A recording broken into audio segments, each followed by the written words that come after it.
Talking to children about difficult social issues like racism is never easy. It can feel awkward or intimidating, and especially when it comes to preschoolers, many parents opt to wait until they're older and more aware of the world. But what they already know might surprise you, so it's better to start the conversation early. Using excerpts from a virtual chat led by my colleague, Dr. Megan Polanin, I'm going to share some tips about how to make these conversations comfortable and fulfilling for you and the children in your life. Start by creating a safe space for your discussion and find the right moment. So, if your child is in the middle of building a fort or drawing a picture, let her finish, and then invite her to join you on the carpet for a quick chat. And if the child you're speaking with isn't your child, having a parent or caregiver present can be a key factor in helping them feel safe.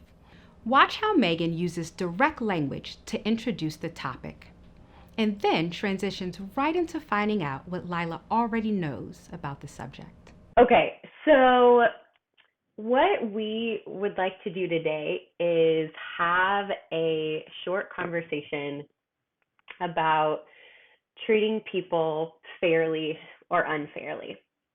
So the first thing I wanted to ask you about is your mom had told me a little while ago that you had seen a poster of John Lewis that said good trouble. My mom's mom is good at doing good trouble. Oh. Okay. We talked about Nana, didn't we? I forgot about that. What do you remember about Nana in Good Trouble? Well, one time she laid in front of a police car. It's true. One time she laid in front of a police car. She laid in front of a police car. Oh my goodness. What was she doing laying in front of a police car? She believed in that things could be better. Yeah. Wow, Lila. Okay, to go back to John Lewis, I know that you saw this poster before. John Lewis was like your Nana in this way. So he saw specifically that people with brown skin in our country were being treated unfairly. And he knew that was really wrong, and he knew that he needed to speak up about it. So when we stand up or we speak up or when we lie down, in the case of your Nana, for what we know is right, even if it gets us in trouble, that is good trouble.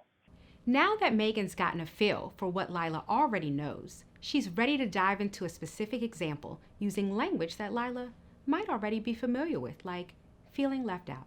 Let's say you have a friend who's being treated unfairly because they have brown skin. What do you think you would do if you saw that happening? I would say to my white friends that we need to let the brown friends play with us. If you were in that situation, you were thinking about saying that to your white friends, how do you think you would feel in that moment? I would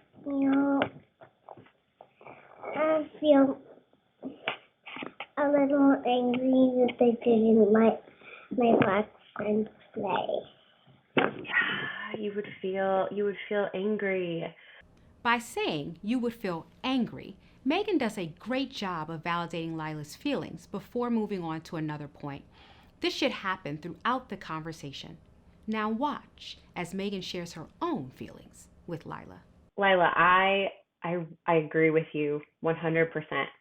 So in our country, if we're bringing this out to kind of a broader picture here, in our country, there's this unfair pattern of being nice to white people and mean to black people, people with brown skin. So I agree with you. When I see black people treated unfairly, I feel sad. I feel angry like you. I feel disappointed in white people who are treating black people unfairly. When talking to children about difficult topics, sharing your own feelings can be tough, but it's critical that grown-ups model how to acknowledge those big feelings while using them effectively. And watch how Lila's mother and Megan work together to end the conversation.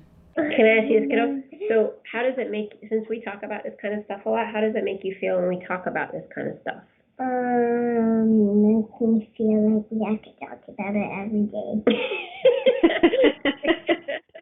So why do you think I talk about it so much? When your parents talk about something a lot, what does that mean to you? To me, then it's important. We have to stand up for it. That's right. Yeah, we talk about it a lot because it's so important, kiddo. That's right. It's so important to talk about this, and it's so great that you are, and that you are understanding these things very early in life so that you can get in good trouble, just like your Nana, and stand up and speak up for what you know is right in your heart. This was a great way to end the chat by casually highlighting the importance of this as an ongoing conversation. And remember, if the child you're speaking with isn't your own, having the child's parent or caregiver present can help engender ongoing follow-up at home.